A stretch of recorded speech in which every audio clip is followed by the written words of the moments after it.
오늘은 내신 대비 때 여러분들이 까다롭게 생각하는 서술형 문제, 어떻게 답안지 작성해야 되고 준비해야 되는지에 대해서 설명을 해주도록 하겠습니다. 시간 많이 부족한 친구들은 영상 끝까지 보지 않아도 괜찮으니까는 이 선생님이 앞에 정리해 놓은 7가지 항목에 대해서 스샷을 찍어 놓든지 해가지고 정리를 하시고, 시간이 되는 친구들은 끝까지 영상 보면서 여러분들에게 도움이 될 만한 내용들 배워갔으면 좋겠습니다. 서술형 작성 팁이에요. 서술형 답안지에 바로 문제를 풀 것. 이게 뭐냐면 문제를 시험지가 나오고 그 다음에 서술형 답안지가 따로 나올 거거든요. 근데 거기서 문제지에다가 시험지에다가 문제를 풀고 그걸 나중에 서술형 답안지에 옮겨야지 하면은 문제 그 답안지는 더 깔끔하게 적을 수 있겠지만 시간이 부족하기 때문에 고등학교 수학시험은 시간이 부족하다는 것을 전제로 깔고 들어가야 돼요. 전교 1등도 100점을 맞기 어려운 시험일 거기 때문에 우리는 시간이 부족할 것이다. 그래서 그 시험지에다가 문제를 풀고 그걸 다시 답안지에 옮기는 그런 시간까지도 우리는 세이브를 해야 된다. 시간이 부족할 거기 때문에 이 두 번째, 서술형 문제 푸는 타이밍을 잘 잡아야 돼요. 그러니까 우리가 처음부터 서술형 문제 푸는 게 아니잖아요. 서술형 문제는 보통 그 시험의 후반부에 있기 때문에 앞에 객관식 문제를 풀다가 이제 후반부에 서술형 문제를 풀게 될 텐데, 객관식 문제를 다 풀고 서술형 문제를 푸는 건 또 아니죠. 왜냐면은 객관식 문제 풀다 보면은 어느 정도 막히는 부분이 있을 거고 안 풀리는 문제들도 있을 거고. 그런데 여기서 이제 주의해야 될 게, 서술형 문제가 보통 이제 배점이 높은 편이에요. 배점은 높은 편인데 문제의 난이도는 낮다. 그러니까 객관식 마지막 문제가 배점이 5점짜리 문제라고 하면 서술형 문제는 배점이 적게는 5점, 많게는 8점, 10점까지 가는데, 그럼 서술형 10점짜리 문제와 객관식 마지막 5점짜리 문제랑 비교를 했을 때 서술형 10점짜리 문제가 2배 더 어렵냐? 그거는 아니라는 거죠. 서술형 10점짜리 문제가 객관식 3점, 4점짜리보다 쉬운 경우도 많이 있습니다. 그렇기 때문에 서술형 문제를 좀 전략적으로 언제 풀 것이냐에 대해서 타이밍을 잘 잡아야 되는데, 여기서 1번, 2번은 그래서 실전적으로 학교에서 보는 시험은 시간이 제한이 걸려있기 때문에 그 시간 안에서 우리가 서술형 문제를 어떤 타이밍에 풀 것이고, 그리고 어떻게 접근을 할 것이냐에 대한 얘기인 거예요. 이런 것들은 우리가 실전 연습을 통해서 훈련을 해야 됩니다.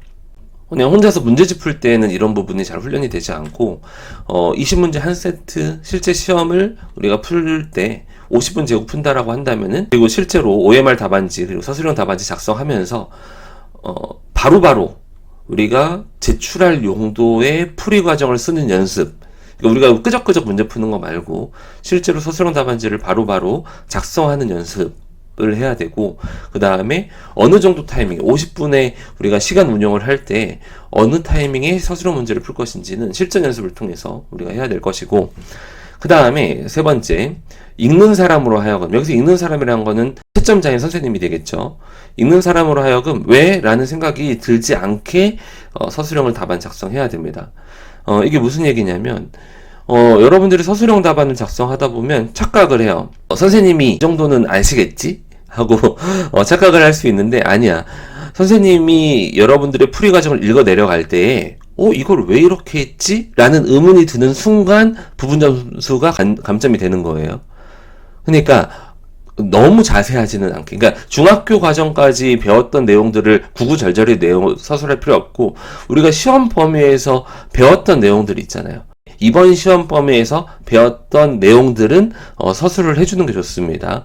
학교 선생님들이 여러분들의 풀이를 읽어 내려갈 때 이거 왜 이렇게 했지? 라는 생각이 들지 않게 자연스럽게 처음부터 끝까지 쭉 잘 읽히게끔 작성을 해야 되는데, 그거에 대한 모범 답안이 문제집 뒤에 있는 해설지예요.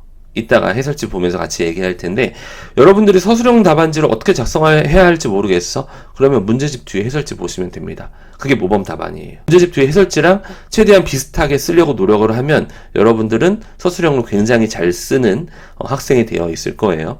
그리고 필요하다면 문장을 곁들이라는 게 무슨 얘기냐면, 이게 수학 과목의 서술형 문제다 보니까 친구들이 식으로만 어떻게든 다 전개를 하려고 그래. 식으로만. 근데 이게 식으로만 처음부터 끝까지 다 전개를 해서 이해가 되는 경우도 있지만, 대부분의 경우는 어느 정도의 설명이 들어가야 돼요. 우리 문제집 뒤에 해설지 보면 x에다가 뭐 1을 대입하면 이런 말도 들어가 있고, 아니면 기억의 식과 니은의 식을 연립하면 이런 얘기도 들어가 있잖아요. 그런 것들의 곁들인 말들이 처음부터 끝까지 자연스럽게 읽어 내려갈 수 있게 해주는 거거든요. 근데 여러분들이 수학 과목이라는 것 때문에 식으로 처음부터 끝까지 하려고 하는 경향이 있는데, 굳이 그럴 필요 없다. 필요하면 문장이나 꾸민 말들 같은 것들을 여러분들이 써주면 됩니다. 그리고 계산 과정은 굳이 쓰지 않아도 돼요. 그러니까 자잘한 계산 과정들 있잖아.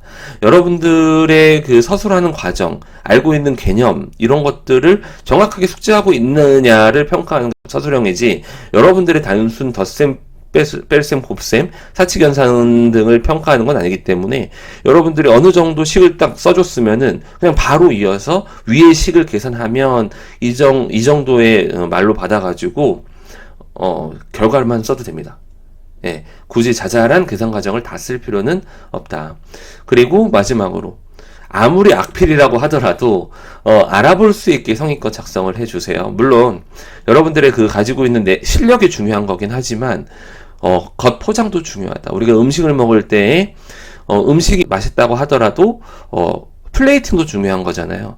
반대로 음식이 아주 맛있지 않더라도 플레이팅이 잘 되어 있으면은 그 음식을 맛있게 먹을 수 있다.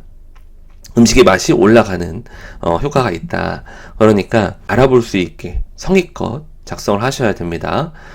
자, 그러면 뒤에 가서 한번 볼게요. 자, 이건 실제로 학교 선생님들이 서술형 문제를 평가하는 평가지예요. 이런 식으로 지금 부분 점수 구간별로 설정이 되어 있죠.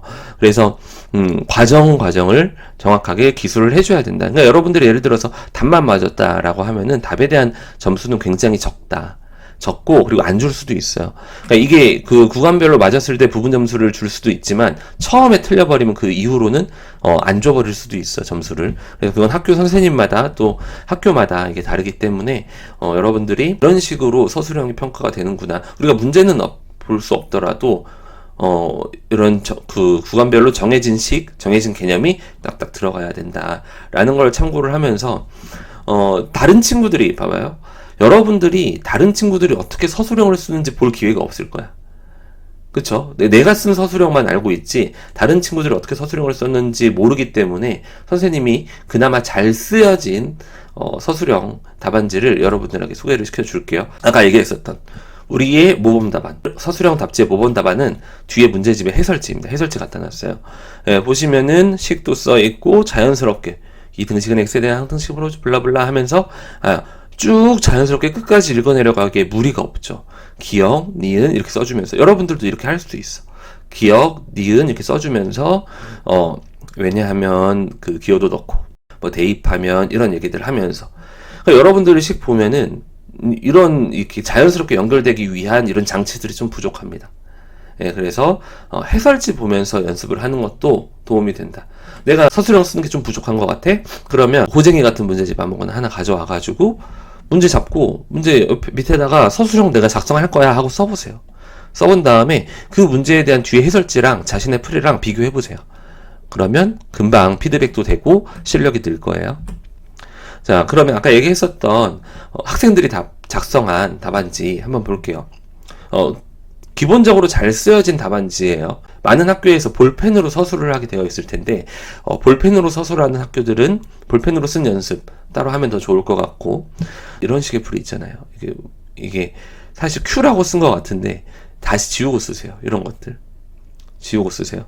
시간이 부족하다 보니까 이럴 수 있는데, 근데 굉장히 지금 이 서술형 답안 작성들은 침착하게 잘 써 내려왔어요. 시간이 부족함에도 불구하고 우리가 읽었을 때 크게 이거 왜 이렇게 됐지? 라는 물음을 가질 필요가 없죠. 설명을 잘했기 때문에 굉장히 잘 쓰여졌고, 역시 이런 것도 내가 좌표 표면 위에서 미지수 잡았다고 설정을 해주고 그냥 E 쓰고 K, K 이렇게 놔도 충분히 이해할 수 있습니다. 계산도 굉장히 잘 되어 있고, 근데 이런 자잘한 계산 과정들이 있죠. 이런 것들은 문제지에다가 시험지에다가 푸는 거야. 시험지에다가 자잘한 거 쓰고 그 다음에 우리는 서술형에는 깔끔하게 쓰는데, 이게 생각보다 쉽지 않아요. 그래서 연습을 하셔야 돼. 평소에 서술형 답안 작성하는 연습을 하셔야 돼. 근데 문제집 밑에다가 그냥 쓰는 거 말고 서술형 답안지에다가 바로 문제를 풀면서 쓰는 연습. 아까도 얘기했지만은 우리가 시험지에다 문제를 풀고 서술형 답안지에다가 옮기려고 하면은 시간 로스가 너무 심해. 그래서 서술형 답안지에다가 바로 풀을 하면서 필요한 것들은 시험지에다가 문제를 풀고 중요한 거는 서술형 답안지에다 작성하는 연습 하셔야 됩니다. 이 친구들은 지금 볼펜으로 작성을 했죠. 벌써 글씨체만 보더라도 굉장히 급하게 쓴 걸 알 수가 있어. 근데 급할 수밖에 없어요. 시간이 부족하기 때문에. 그래서 이렇게 찍찍 긋고 쓰긴 하는데 이런 것들 좀 개선이 됐으면 좋겠고, 그래도 굉장히 잘한 겁니다. 자, 봐봐요. 이런 것도 보시면 밑줄 치고 화살표 이렇게 돼 있잖아. 근데 우리 실제로 해설지에 보면은 이런 식으로 안 돼 있어. 해설지 보면 기역, 니은 이렇게 체크가 되어 있죠. 여러분들도 이거 기역, 니은. 그래서 기역과 니은에 의하여 답 그냥 바로 쓰면 됩니다. 네, 그런 식으로 좀 활용을 했으면 좋겠어요. 좋아요. 이런 거 좀 봐봐요. 이렇게 하고 여기 1을 이렇게 써놨는데 이거를 이렇게 하는 거는 바람직하지 않겠죠. 화살 이렇게 하고 하는 것보다는 수정 테이프로 하고 하는 게 좋을 것 같습니다. 물론 시간이 없고 급해서 이해를 하지만은 어쨌든 우리는 결과로 지금 보여줘야 되기 때문에 다음 문제들도 이렇게 보시면 자, 굉장히 잘 쓰여졌죠. 하지만 이건 부분 점수가 감점될 여지가 있습니다. 왜냐면 n의 값이 2일 때랑 3일 때랑 나눠서 했어야 되는데 지금 3일 때는 쏙 빼고 2일 때만 이렇게 나열을 했거든요. 그래서 사실 이렇게 굉장히 잘 쓰여진 풀이라고 하더라도 아까 선생님이 보여준 그 서술형 답안 채점하는 기준이 있죠. 거기에 그 중요한 부분이 들어가지 않으면 감점이 될 수 있다. 이렇게 밑줄 치고 RX 이렇게 쓰는 것도 괜찮은데 RX를 따로 그냥 밑에다가 이걸 한 번 더 쓰는 것이 좋지 않을까. QX도 마찬가지고.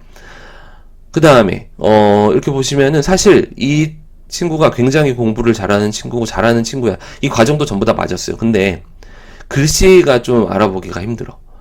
이게 그쵸?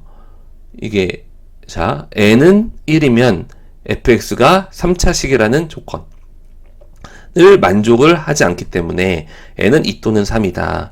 n은 2일 때 봐봐요. 이게 x-z의 제곱인지 x-2의 제곱 이거는 x의 플러스 이게 6인지 b인지 이게 2인지 뭔지가 잘 구분이 안 되잖아요. 그래서 이런 부분들을 좀 봐봐요. 이거 x 플러스 1에 가로 쓴 걸 거예요. 그리고 아마 이게 곱하기로 연결되어 있는 걸 거고 이게 거의 뭐 암호 해독 수준이야. 그런데 여러분들이 좀 더 성의 있게 급한 것도 알고 급하게 써야 되는 것도 아는데 성의 있게 써주세요. 알아볼 수 있게. 그러니까 좀 읽는 사람의 입장에서 여러분들의 입장을 말고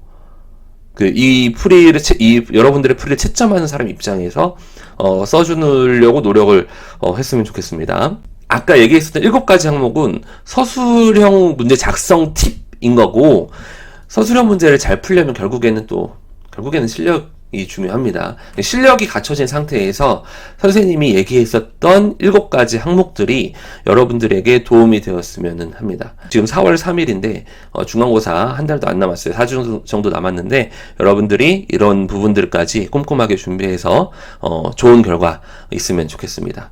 오늘 영상도 시청해 주셔서 감사하고 다음에 더 여러분들에게 도움이 되는 영상으로 찾아오겠습니다.